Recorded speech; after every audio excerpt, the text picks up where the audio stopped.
Welcome student. Madhabpur জাতীয় শিক্ষালয় উচ্চ মাধ্যমিক বিদ্যালয়ের পক্ষ থেকে তোমাদের ম্যাথমেটিক্স এর অনলাইন ক্লাসের পরবর্তী ক্লাসের ভিডিও আমি শুরু করছি। আজকে আমরা চক্রবৃদ্ধি সুদ চ্যাপ্টারটা করেছি, তারপরে সমহার বৃদ্ধি, সমহার হ্রাস, এই চ্যাপ্টারটা আমরা আগে দিয়ে শুরু করেছি এবং এখান থেকে আমরা সেখান থেকে 1, 4 এই অঙ্কগুলো করে তোমাদেরকে আমি 10 পর্যন্ত অঙ্ক করতে বলেছি। আমাদেরকে এই চ্যাপ্টারের অঙ্কগুলো কিন্তু একই টাইপের অঙ্ক, তাই এখান থেকে খুব বেশি অঙ্ক করার দরকার নেই। তো এখানে আমি তোমাদের দেখো এই 11 নম্বরের অঙ্কটাকে তুলে নিয়েছি। আমরা ফার্স্টে আজকে 11 নম্বরের অঙ্কটাকে করব। তো কি বলছে দেখো 11 নম্বরের অঙ্কতে বলছে কৃষি জমিতে কেবলমাত্র রাসায়নিক সার আর কীটনাশক ব্যবহারের কুফল সম্পর্কে সচেতনতা বৃদ্ধির ফলে রসুলপুর গ্রামে কেবলমাত্র রাসায়নিক সার ও কীটনাশক ব্যবহারকারী কৃষকের সংখ্যা পূর্ববর্তী বছরের তুলনায় 20% হ্রাস পেয়েছে। এখানে একটু মাথায় রাখতে হবে, আমাদের এখানে হ্রাস পাচ্ছে, অর্থাৎ সমহার বৃদ্ধির অঙ্ক নয়। 3 বছর পূর্বে রসুলপুর গ্রামের ওরকম কৃষকের সংখ্যা ছিল 3000 জন, বর্তমানে ওই গ্রামে কত? তাহলে আমরা আগের দিনই বলেছিলাম যে আমরা যদি বাদিক থেকে ডান দিকে যাই কোনো অসুবিধা নেই আমাদের। তা আমাদের 3 বছর পূর্বে এখানে ছিল হচ্ছে 3000 জন। তাই যদি আমি এটা বর্তমান যদি প্রেক্ষাপট ধরি তাহলে 3 বছর পরে এসে সেটা কত হবে? তাহলে সরাসরি সূত্র ফেলে দেওয়া যাবে। তাহলে এখানে লিখি যে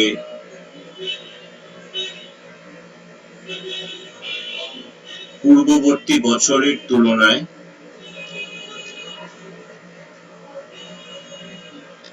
হ্রাস পায়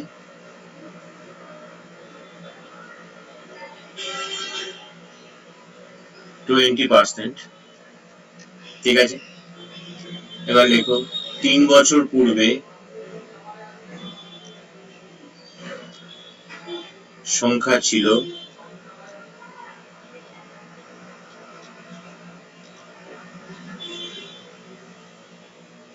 3000 জন। তার প্রশ্ন করেছে বর্তমানে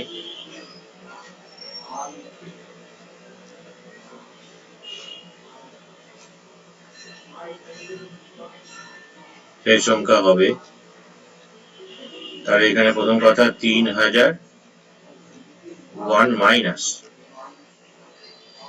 20/100 তার কিউব।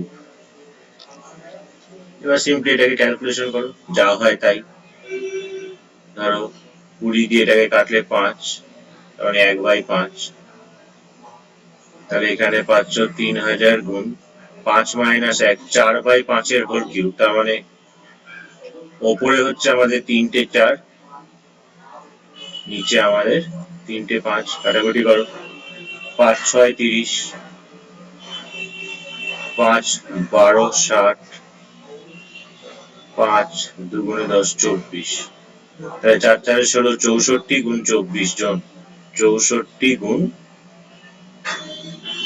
24 জন। তাই এটাকে গুণ করো, 4 4 16 6, হাতে 1, 4 6 24, 4 2 গুণে 8 32, 1 1 33, 3 হাতে 3, 6 2 গুণে 12 আর 3 এ 15, 1536 জন।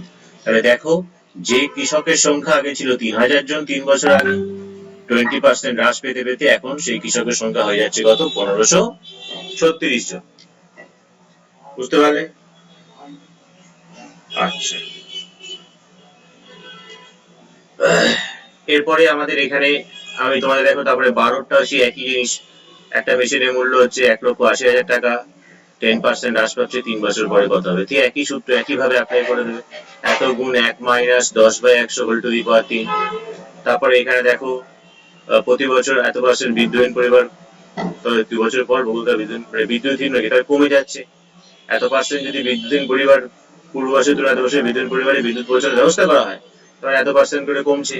তাহলে 1200 পরিবার ছিল, এত পার্সেন্ট করে কমে যাচ্ছে, কারণ পেয়ে যাচ্ছে তো। তাহলে কতজনের কাছে থাকবে না বিদ্যুৎ? সে একই জিনিস।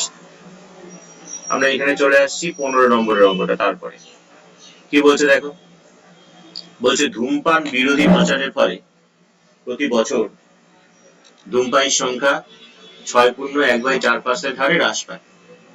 বর্তমানে ক্রোনো শহরে 33,750 জন ধূমপায়ী থাকলে 3 বছর পূর্বে, তাহলে দেখো আমাদের এখানে যেটা কথা, যে আমাকে দেওয়া আছে কোথাকার, দেওয়া আছে এখানকার 33,750 জন, আমাকে বের করতে হবে কোথাকার, আমাকে বের করতে হবে 3 বছর আগে, এইখানকার বের করতে হবে। তাহলে আমাকে এদিক থেকে এদিকে আসতে হবে, তো এদিক থেকে এদিকে আমরা আসতে পারবো না সূত্রের সাহায্যে, তাহলে আমাকে ধরে নিতে হবে যে এখানকার x জন, আমি এদিক থেকে এদিকে যেতে পারবো সূত্র। তা আমরা লিখি যে ধরি 3 বছর পূর্বে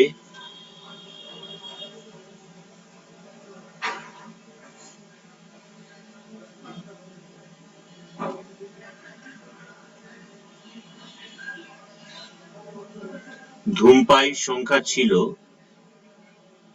x জন,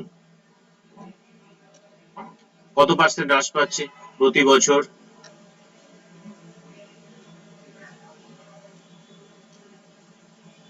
6.1/4% সমান সমান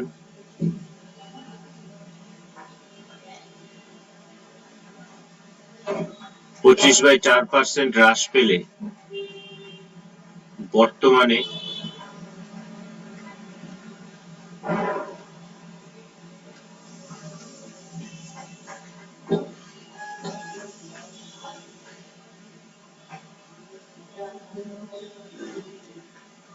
ধূমপায়ীর সংখ্যা হবে x into 1 মাইনাস, উপরে হবে 25/4, নিচে 100, মাইনাস কেন হলো, যেহেতু হ্রাস পাচ্ছে। কত বছর ধরে? 3 বছর, এতজন। তাহলে এটাকে ক্যালকুলেশন করলে কত হয়? 25 কে 104 মানে 1/16, তার মানে 16 মাইনাস 1/16, তার মানে x ইন্টু 15 কিউব, মানে 15 ইন্টু 15 ইন্টু 15, নিচে 16 ইন্টু 16 ইন্টু 16। প্রশ্নানুসারে আমাদের তরফ থেকে যেটা বের হলো সেটাই হচ্ছে কত, এই 33,750। তাহলে প্রশ্নানুসারে এই x into 15 into 15 into 15 by 16 into 16 into 16, that is equal to 33,750। তাহলে এখান থেকে x ইকুয়াল টু কত পাচ্ছি? x ইকুয়াল টু পাচ্ছি দেখো 33,750, 3টে 16 সেটা যাচ্ছে উপরে, 3টে 15 সেটা আসছে নিচে, সমান সমান সেটা কত হবে বার করতে হবে। তো সেটা কাটাকুটি করো, 15 দুগুণে 30, 15 দুগুণে 30, 5 15 75, 15 দিয়ে কাটলে 15 দুগুণে 30, 15 দুগুণে 30, 5 15 75, 15 দিয়ে কাটলে 15 15 225, 15 দিয়ে 150 কাটলে 10, 16 16 কে গুণ করলে হচ্ছে 256, 256 কে যদি গুণ করা হয় 16 দিয়ে, 6 16 96, 6 হাতে 9, 6 15 90, 99 9 হাতে 9, 16 দুগুণে 32 আর 9 হচ্ছে 41।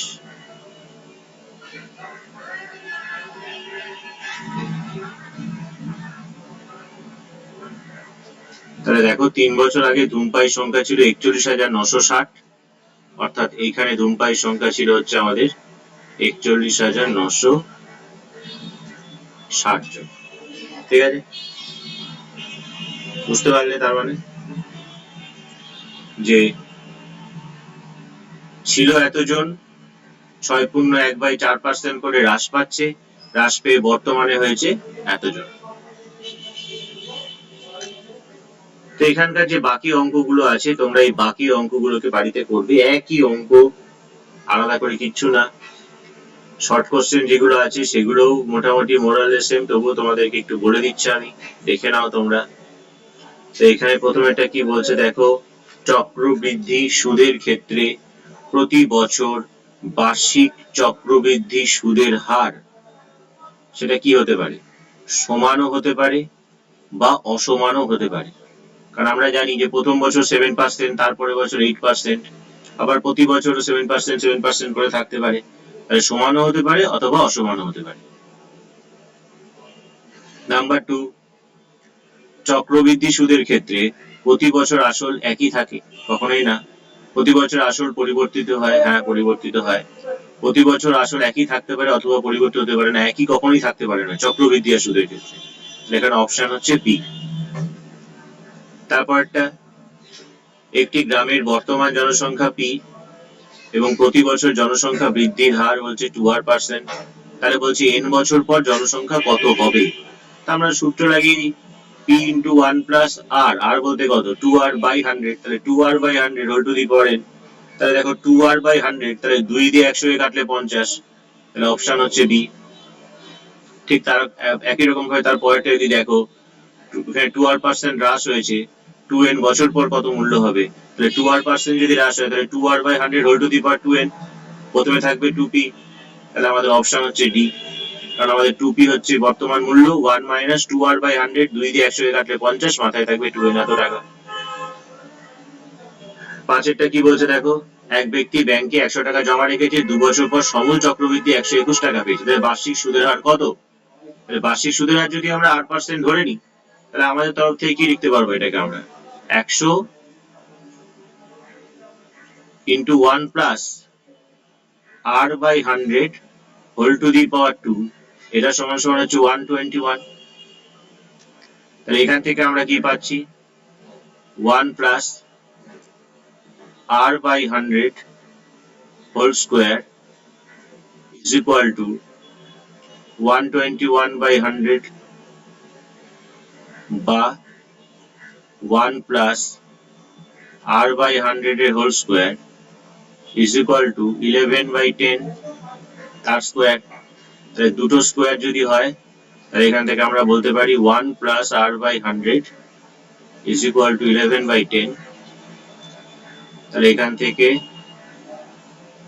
r by 100, 11 by 10 minus 1, লসাগু 10, 11 minus 10 মানে হচ্ছে 1 by 10। তাহলে r is equal to হয়ে যাচ্ছে আমাদের 100 by 10 তো পার্সেন্ট। তাহলে উত্তর হচ্ছে কত, 10%। তাহলে আমাদের এখানে দেখো কোথায় আছে নাকি উত্তর অপশন। দেখো অপশন আছে হচ্ছে কত, অপশন এ। বুঝতে পারলে আসে পরীক্ষায় শর্ট কোশ্চেনটা। তারপরে বিয়ের গুলো কি বলছে, সত্যি না মিথ্যে, নির্দিষ্ট পরিমাণ টাকার বার্ষিক নির্দিষ্ট শতকরা সুদ হার সুদে নির্দিষ্ট সময়ের জন্য চক্রবৃদ্ধি সুদ সরল সুদের থেকে কম হবে। কখনোই নয়, চক্রবৃদ্ধি সুদ সবসময় সরল সুদের থেকে বেশি হবে। তাহলে বিয়ের একটা হচ্ছে মিথ্যা। বিয়ের 2 কি বলছে, চক্রবৃদ্ধি সুদের ক্ষেত্রে নির্দিষ্ট সময় অন্তর সুদ আসলের সঙ্গে যোগ হয়, অবশ্যই সেই কারণে আসলের পরিমাণ ক্রমাগত বাড়তে থাকে। একদম ঠিক কথা। প্রথম বছরে যেটা সুদ হয় সেটাই তো আমাদের আসল হয়ে যায়, আমরা জানি। দ্বিতীয় বছরের আসল, তাহলে আসলের সঙ্গে যোগ হয়ে যাচ্ছে সুদটা, তাই বাড়তে থাকে। তাহলে এটা ঠিক। শূন্যস্থান কি বলছে, নির্দিষ্ট পরিমাণ টাকার বার্ষিক নির্দিষ্ট শতকরা হার সুদে এক বছরে চক্রবৃদ্ধি সুদের পরিমাণ এবং সরল সুদের পরিমাণ অবশ্যই সমান। কারণ যতক্ষণ পর্যন্ত না আমি একবার সুদটাকে নির্ধারণ করছি, ততক্ষণ পর্যন্ত আমাদের অন্য কিছু হবে না। তাহলে বিয়ের 1-2 হয়ে গেল মিথ্যা সত্যি। বিয়ের 1 আর 2 হচ্ছে মিথ্যা আর সত্যি। বিয়ের 1 মিথ্যা, 2 হচ্ছে গিয়ে সত্যি। এটা মিথ্যা, এটা সত্যি। আর সি এর 1, সি এর 1 শূন্যস্থানে কি বসছে, সমান। সি এর 1 শূন্যস্থানে বসছে কি, নির্দিষ্ট পরিমাণ সমান হয়, তাহলে এখানে বসছে সমান। সি এর 1 যে শূন্যস্থান, সেই শূন্যস্থানে বসছে সমান হয়। 2 এর যে শূন্যস্থান আছে, সেই শূন্যস্থানে কিছু একটা বসবে, দেখা যাক কি। আর 3 এর শূন্যস্থানে কিছু একটা বসবে। 2 এর শূন্যস্থানে সময়ের সঙ্গে কোনো কিছুর নির্দিষ্ট হারে বৃদ্ধি হলে সেটিকে সমহার বৃদ্ধি বলে, আমরা জানি। তাহলে এখানে যা সমহার লিখবো, সমহার। আর তারপরে 3 নম্বরটা কি বলছে, সময়ের সঙ্গে কোনো কিছু নির্দিষ্ট হারে হ্রাস হলে সেটিকে আমরা কি বলবো, সমহার হ্রাস। শূন্যস্থানে এইগুলো বসে গেল আমাদের। চলে এসে এবার 17।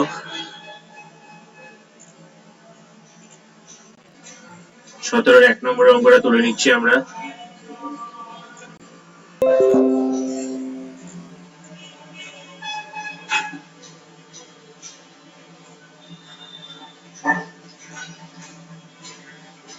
সতেরোর 1 নম্বরটা বলছে দেখো যে 400 টাকার 2 বছরে সমূল চক্রবৃদ্ধি 441 টাকা হলে বার্ষিক শতকরা চক্রবৃদ্ধি সুদের হার কত। দেখো ঠিক এই যে অঙ্কটা লাস্ট যে 5 নম্বরের যে অঙ্কটা করেছি এখানে, দেখো একই জিনিস। 100 টাকা রেখে 2 বছরে চক্রবৃদ্ধি সুদ পেয়েছে, মানে চক্রবৃদ্ধি পেয়েছে এত টাকা। এখানে তাই 400 টাকা রেখেছে, পেয়েছে 441 টাকা। তাহলে এখানে প্রথমে লিখে নাও যে ধরি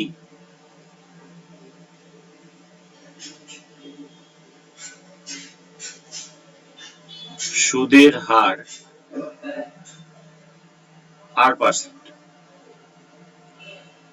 তাহলে সুতরাং যেটা হবে যে 400 into 1 plus R by 100 2 বছর whole to the power 2 is equal to 441 বা 1 plus R by 100 এর square is equal to 441 by 400। 441 by 441 হচ্ছে 21 এর হোল স্কয়ার, 400 হচ্ছে 20 এর হোল স্কয়ার। তাহলে এইটার হোল স্কয়ার লিখে নাও। তাহলে এখান থেকে কত পাচ্ছি আমরা, 1 plus R by 100 is equal to 21 by 20 বা R by 100 is equal to 21 by 20 minus 1। লসাগু হচ্ছে এখানে 20, তাহলে এখানে হচ্ছে 21 minus 20, that is equal to 1 by 20। তাহলে R by 100 যদি 1 by 20 হয়, তাহলে R is equal to হবে গিয়ে 100 by 20, তাহলে 5 20 100। তাহলে আমরা বলে দিতে পারছি যে সুদের হার তার মানে কত ছিল, 5%। আমাকে এটাই প্রশ্ন করেছিল যে সুদের হার কত হবে লিখি। তাহলে সুদের হার হচ্ছে 5%, লিখে দাও। সুতরাং সুদের হার হচ্ছে গিয়ে 5%। আচ্ছা, চলে এসো 17-2। 17-2 কি বলছে দেখো। এই পেজটা আমরা সেভ করে নিই, পরের পেজে যাই।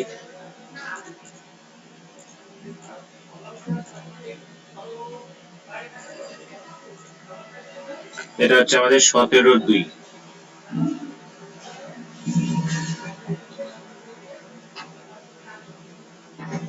17-2 কি বলছে, বার্ষিক নির্দিষ্ট শতকরা চক্রবৃদ্ধি হার সুদে কিছু টাকা n বছরে দ্বিগুণ হয়, কত বছরে 4 গুণ হয়। তাহলে প্রথম কথা যে ধরি আসল বা টাকা যেটা ছিল সেটা আমরা ধরে নিচ্ছি x টাকা। তাহলে আসল যদি x টাকা হয়, তাহলে n বছরে দ্বিগুণ হলে তাহলে n বছরে সেটা কত হবে, n বছরে হবে 2x টাকা। আরো ধরে নি যে সুদের হার, এটা ধরে নিচ্ছি আমরা R%। যে বলছে কত বছরে 4 গুণ হবে, তাহলে সেটাও ধরে নি যে t বছরে 4 গুণ হয় বা হবে। তাহলে প্রথম ক্ষেত্রে আমরা কি বলতে পারি, x into 1 plus R by 100 whole to the power n, n বছরে দ্বিগুণ হয় বলেছে, সমান সমান দ্বিগুণ মানে কত, 2x। তাহলে x কেটে গেল এখান থেকে। তাহলে তুমি এখান থেকে যেটা পাচ্ছ যে 1 plus R by 100 is equal to 2 to the power 1/n, এটা থাকলো আমাদের। আবার আমরা কি ধরলাম, t বছরে 4 গুণ হচ্ছে, তাহলে t বছরে 4 গুণ মানে x into 1 plus r/100 whole to the power t is equal to 4 গুণ মানে 4x হবে, x কেটে গেল। এই দেখো 1 plus r/100 এর মান কত পেয়েছি, 2 to the power 1/n। তাহলে এই যে 1 plus r/100 এর জায়গায় আমি 2 to the power 1/n বসিয়ে দিচ্ছি, whole to the power t বসিয়ে দিচ্ছি, equal to 4, বা গুণ করলে হচ্ছে t/n, এদিকে 4 কে হচ্ছে 2 স্কয়ার, তাহলে সূচক যদি নিয়ম অ্যাপ্লাই করি তাহলে t/n হচ্ছে 2, তাহলে এখান থেকে t is equal to পেয়ে যাচ্ছি 2n, মানে 2n বছরে সেটা 4 গুণ হবে। তাই লেখো, সুতরাং n বছরে যদি দ্বিগুণ হয় তাহলে 2n বছরে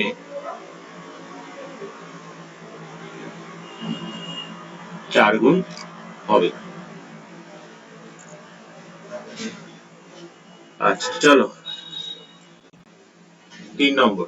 কারো যদি কোথাও কোনো অসুবিধা হয় সে কমেন্ট বক্সে কমেন্ট করো, আমি তোমাদেরকে নিশ্চয়ই উত্তর দেওয়ার চেষ্টা করব। 17 3 কি বলছে দেখো, 17(3) বলছে এখানে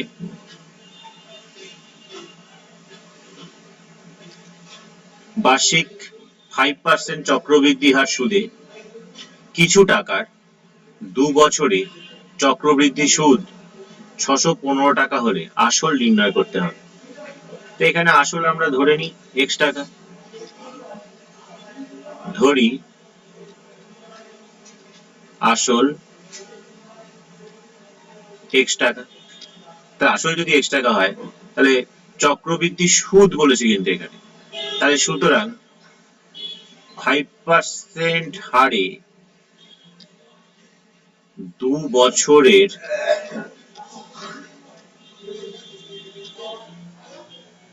সমূল চক্রবৃদ্ধি, সেটা কত হবে, x into 1 plus 5/100 whole to the power 2, এত টাকা। এটা হলো আমাদের সমূল চক্রবৃদ্ধি। তাহলে চক্রবৃদ্ধি সুদটা তাহলে কত হবে, তাহলে চক্রবৃদ্ধি সুদ x into 1 plus 5/100 তার হোল স্কয়ার, তার থেকে x বাদ যাবে, এত টাকা। 5 20 100 সমান সমান সমান সমান x কমন চলে যাচ্ছে, তাহলে এখানে লসাগু হচ্ছে 20, তাহলে 20 যোগ 1 তার হোল স্কয়ার -1, এত টাকা। নিচে হচ্ছে 20 স্কয়ার, উপরে হচ্ছে 21 স্কয়ার মাইনাস 20 স্কয়ার, এত টাকা। তাহলে হচ্ছে x ইন্টু উপরে a plus b 41, a minus b 1 আর লিখছি না, নিচে 20 গুণ 20। তার মানে আমরা কি বলতে পারি, প্রশ্নানুসারে অ্যাকর্ডিং টু কোশ্চেন এই 41 ইন্টু x বাই এখানে 400 হবে, এটা সমান সমান হচ্ছে 615, তাহলে x ইজ ইকুয়াল টু কত, 615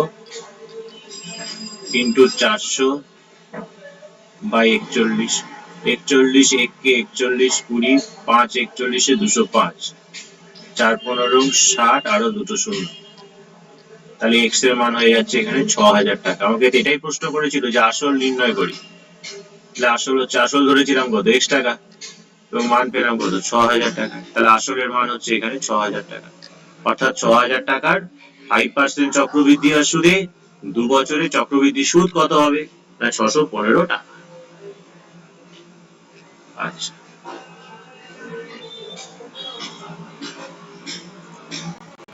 চলো 17(4)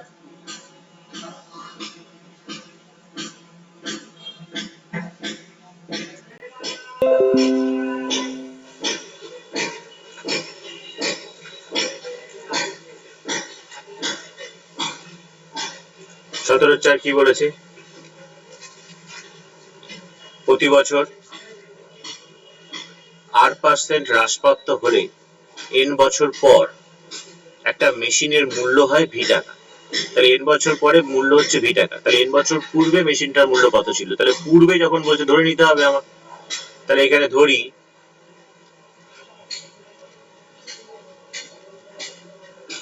n বছর পূর্বে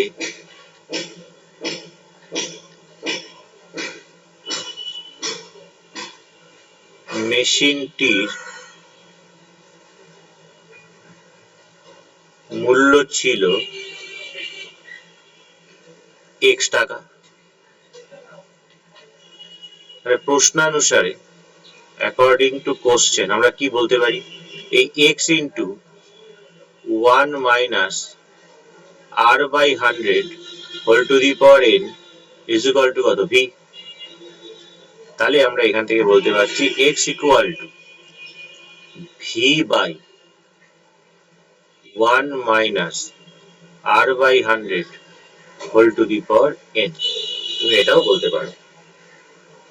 তাহলে এটাকে আমরা আবার কিন্তু ওই শর্টকাট মেথডেও কাজে লাগাতে পারি, মাথায় রাখতে হবে এই সূত্রটাকে। যেটা আমাকে যদি 3 বছর আগে চাই, 3 বছর পূর্বে চাই, আমরা জাস্ট আসলটা কি হবে, বর্তমানটাকে ওই যেটা হ্রাস পাচ্ছে সেটা দিয়ে ভাগ করে দিলে আমরা পেয়ে যাব। সেটা গেল 4। চলে এসো 5।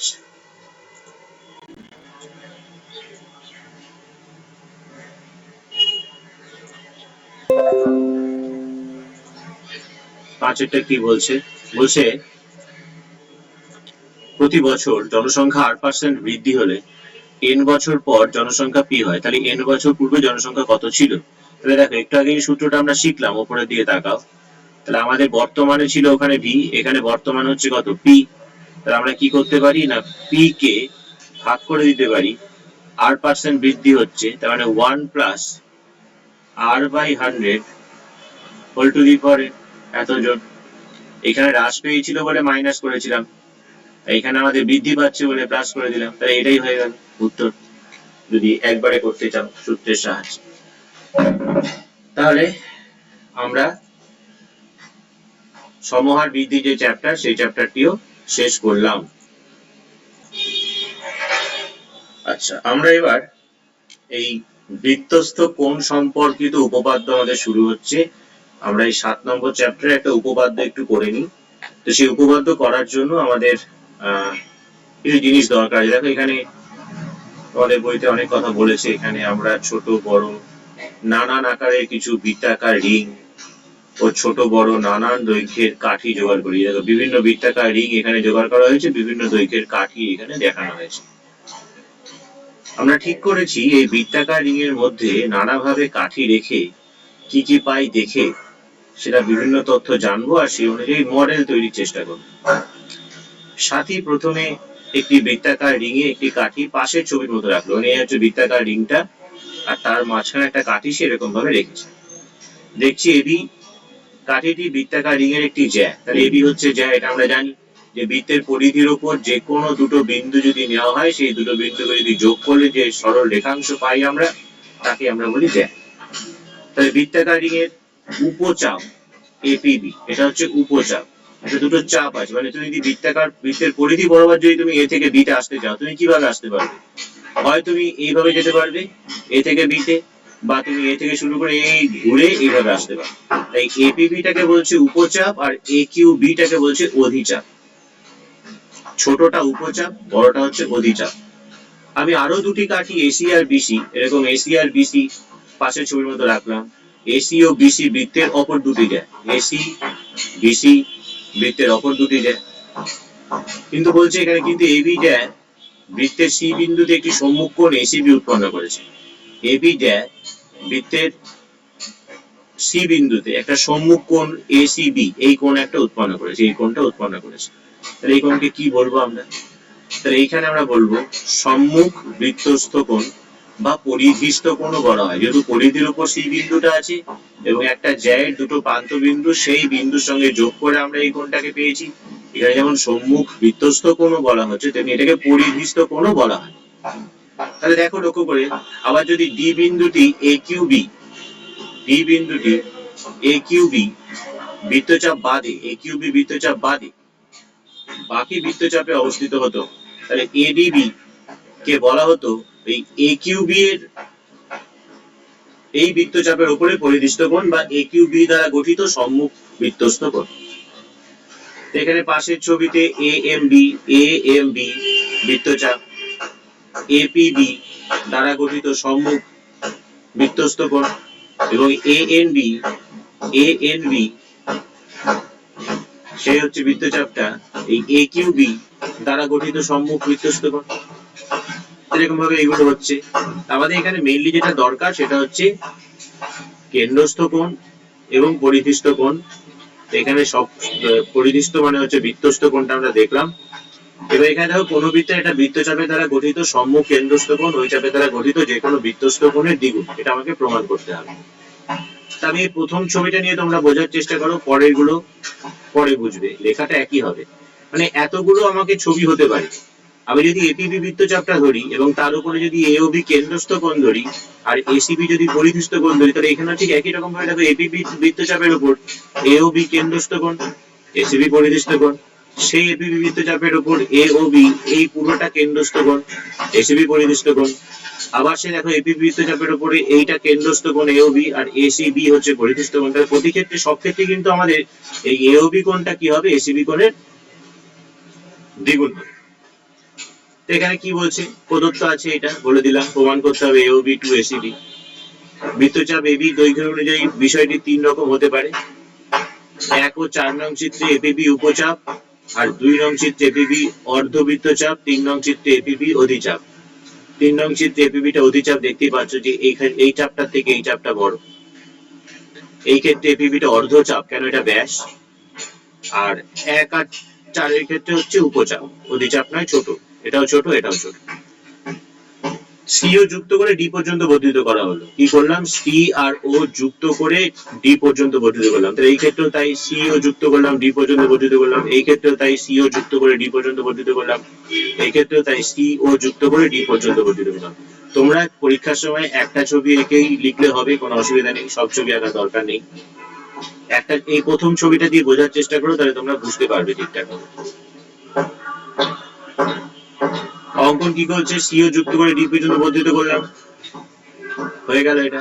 প্রতি ক্ষেত্রে এওসি, প্রতি ক্ষেত্রে ত্রিভুজ এওসি এর ও ইজ ইকুয়াল টু ওসি। প্রতি ক্ষেত্রে দরকার নেই, তুমি একটা ক্ষেত্রে দেখো এই এও আর ওসি দুটো একই বৃত্তের ব্যাসার্ধ। তাহলে এওসি যে ত্রিভুজটা আছে, এই ত্রিভুজটার এওর সঙ্গে ওসি সমান, এখানে সেটাই বলা হয়েছে।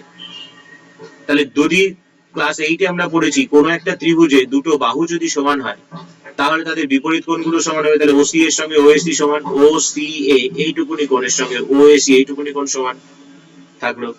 প্রতি ক্ষেত্রেই এওসি এর সিও বাহুকে ডি বিন্দু পর্যন্ত বর্ধিত করে, প্রতি ক্ষেত্রে দরকার নেই।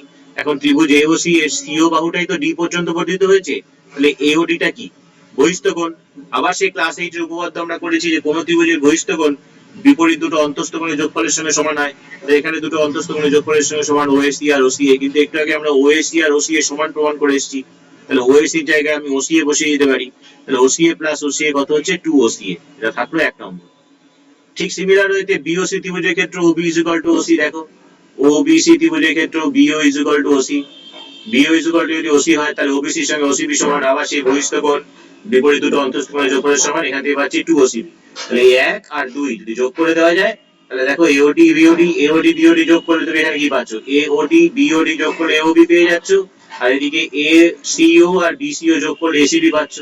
দেখো সেটাই লেখা হয়েছে, যোগ করলে হচ্ছে 2এসিবি। এটাই আমাদের প্রামাণ্য বিষয় ছিল। ঠিক আছে, পরেরটা দরকার নেই, আগে এই পর্যন্ত বোঝো, তারপরে আমাকে বলো, আমি তোমাদেরকে করে দেবো। তাহলে একটা উপপাদ্য আমাদের হলো এবং আগের চ্যাপ্টারটা আমরা শেষ করলাম। পরের দিনকে আমরা অন্য কিছু শুরু করবো। তাহলে আজকের ক্লাস এই পর্যন্ত, তোমরা এগুলো বাড়িতে করো। কারণ যদি কোথাও বুঝতে অসুবিধা হয় সে অবশ্যই কমেন্ট বক্সে কমেন্ট করো, আমি চেষ্টা করবো তোমাদেরকে বুঝিয়ে দেওয়ার। Thank you.